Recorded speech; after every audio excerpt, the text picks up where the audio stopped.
Hi, everybody, it's Connie again, and I'm hoping this particular video might be in landscape mode, which is better for YouTube and such.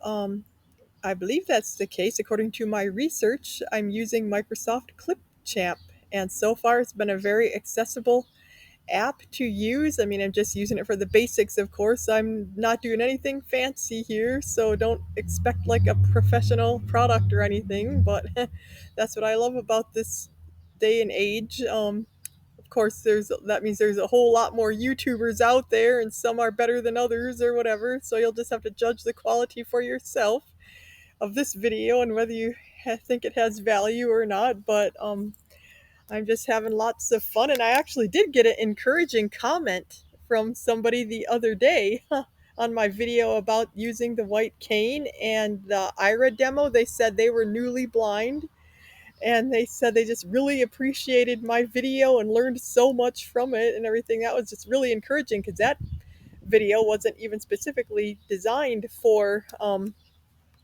blind people. It was more toward educating sighted people. So the fact that this person said they found it useful was just very, like I said, encouraging. And I will be doing more videos, I'm sure, in future that are focused more for blind people, like teaching them specific apps or techniques, etc. But this particular video is just going to be a fun one about something that occurred to me the other day. So I always say this probably won't be as long of a video, but it seems like they're all longer than I intend them to be. But I'm kind of getting used to that 20-minute range, and I'm kind of thinking my particular niche is for people with a little bit longer attention spans that don't mind spending a little bit more time to like dig deeper into whatever the topic might be. But this topic doesn't seem like it's too deep, but we shall see how far we get in what amount of time. So, um, I was just noticing the other day, like listening back to some of my videos, it's just amazing what you don't notice at the time when you're recording, and then what you do notice upon listening to them. And I'm noticing that, like, I'm developing a specific YouTube personality or like public persona type personality, which is kind of hard to explain other than that. And it's not even anything that I did do like consciously or anything. Um, it's just automatically, but like people who don't or who only know me in a certain other setting might think that doesn't even seem like you in a way. I mean, I'm try to be like genuine and not any anything different than what I am, but people just automatically are different in different settings, and I don't necessarily think that's a bad thing. And that's kind of the subject of today's video, like the different tribes or communities that we are in, and how our personality might change somewhat when we're with different people or in different settings or environments. Like I notice that sometimes, especially if I'm with other people, I laugh a lot more than I normally would. And maybe some of that is kind of like because I know I'm recording right now or whatever. But like I said, it's just really subconscious, and it's not anything I even noticed until later. Um, and like just if I'm with my family or close friends or like my siblings, when I'm around them, it's kind of funny.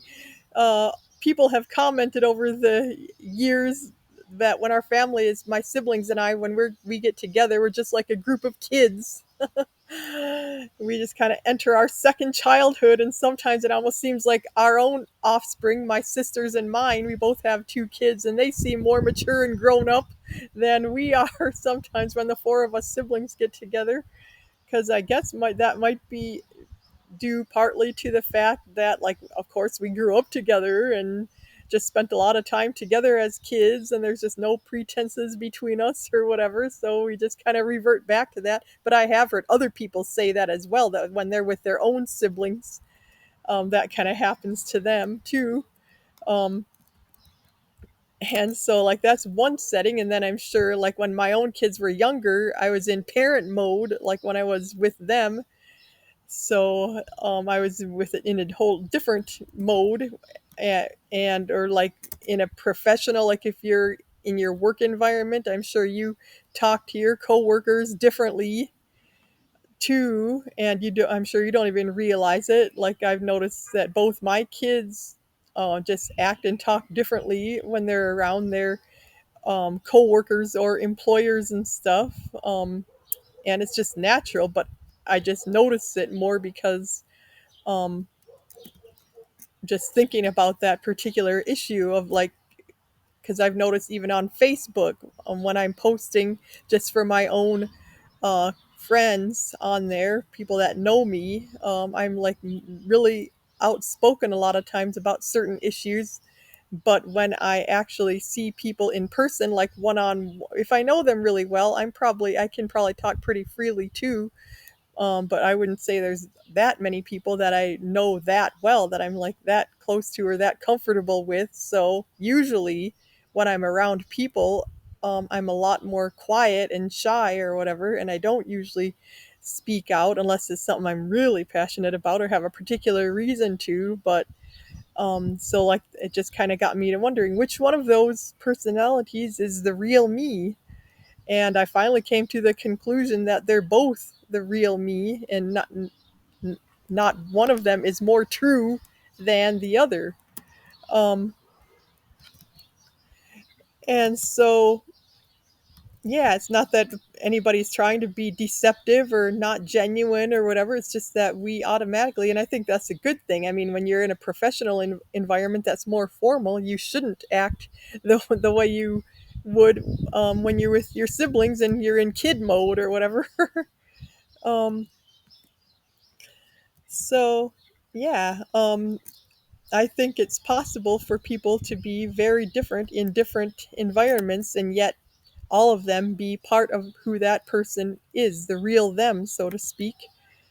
Um, just like if you don't share every detail about yourself in certain settings, it's not that you're like lying or whatever. It's just that in that setting, it's not appropriate at that moment to like share everything. And I think I'll probably do a whole nother video just about belonging to different communities and different tribes because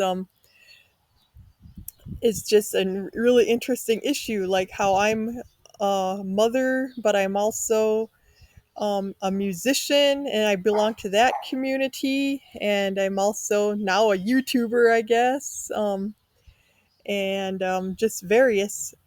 Um, I'm a teacher. I've done taught piano lessons and homeschool, so I belong to those communities as well, and they're all very different from each other. But I'm sure if I thought about it, there'd be a lot of common things about each of those as well. I also like to read, so like if I've been a member of a book club in the past, and then I'm also a member of like blindness groups and communities, like different peer support groups and things like that. And so yeah, you can belong to, there can be many different facets of your personality, I guess is what I'm trying to say. um, and so I actually have taken some notes here about another video that I was going to make, but it just ties in so closely to this that I think I will just go to them real quick here on my computer. And because I want to make this video a little bit longer than so I yeah.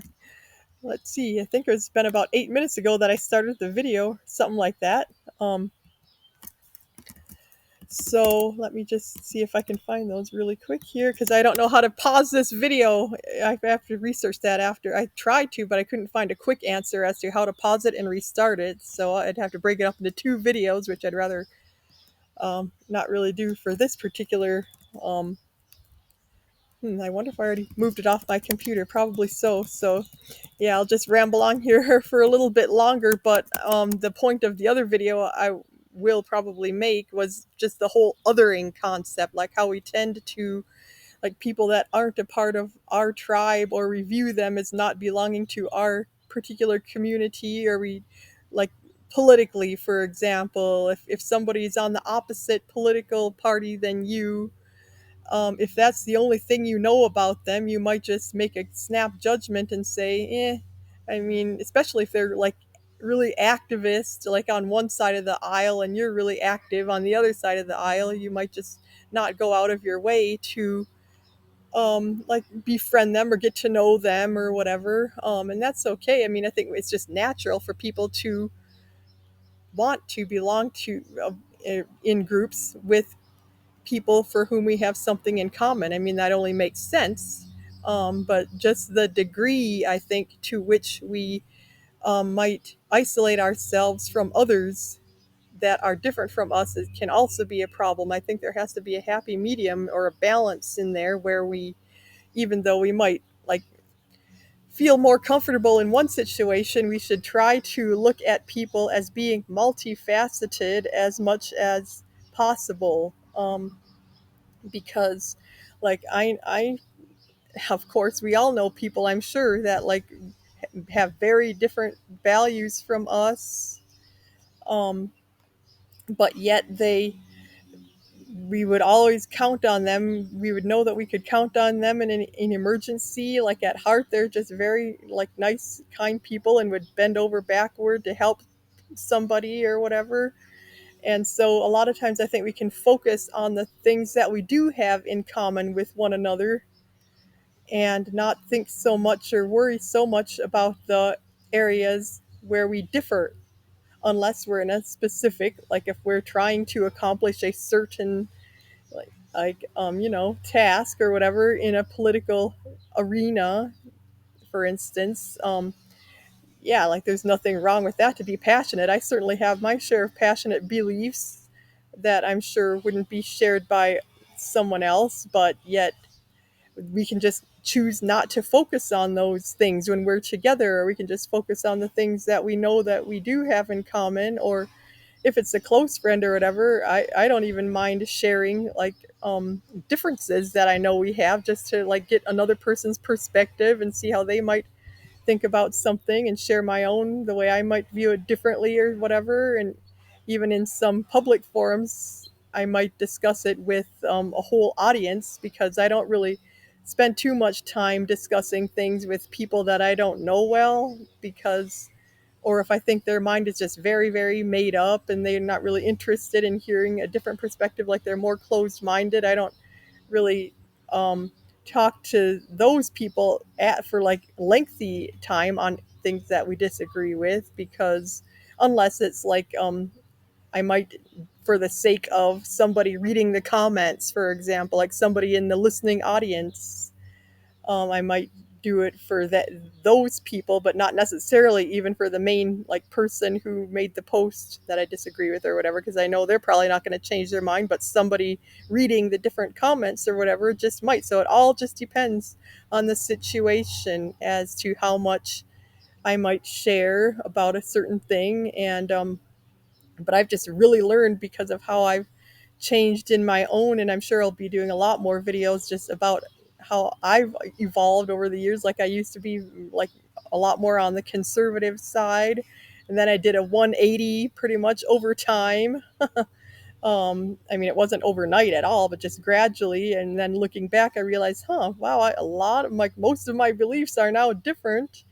So then for a while, I was like on the left on a lot of things. And now I would say I'm more like gray, more in the middle. I just think there needs to be a lot more compromising in the political spectrum. So I really like a lot of the ideals of the Forward Party, which you may not have heard of because they haven't gained much traction yet. But I would love it if they would gain a lot more traction, because they're all about compromise and like how to facilitate communication between these two opposite ends of the aisle that just are not really getting much accomplished, because they're just so ingrained in their own and don't even really want to listen to any other points of view or whatever. So now I would say I'm more in the middle, probably a little left of the middle, but yeah, like so yeah, I've kind of been there, done that when it comes to that type of thing, and it just kind of illustrates my point.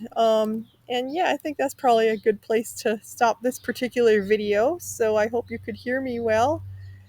And I will look forward to talking to you more in the next one. It might be a video of when my caretakers came to my neck of the woods and we got some supplies for the ranch and stuff like that. So that was a fun adventure with them. And I also have one that I want to do about tips and tricks of being a blind mom, like of infants and toddlers and stuff like that, and like things I wish that I had done differently and things that I thought worked well and stuff like that. So those are just a few of the upcoming ones that you'll probably hear of. And there's also one about friendship that it really caught my attention the other day, a post that I saw on Facebook that I kind of wanted to expand on more at some point about um, like friendships and ghosting and that whole thing, like because I've kind of been on both sides of that issue too, and I think that's just a real interesting topic. So anyway, be sure to share with me any topics that you might want me to think about or discuss or whatever. And look at all my previous videos. I was with my friends Jim and Laura recently in nursing singing in a nursing home. I was playing the piano. That was real fun. And yeah, so just check out my channel, Gliding Through Blindness, and I will see you in the next one. Bye for now.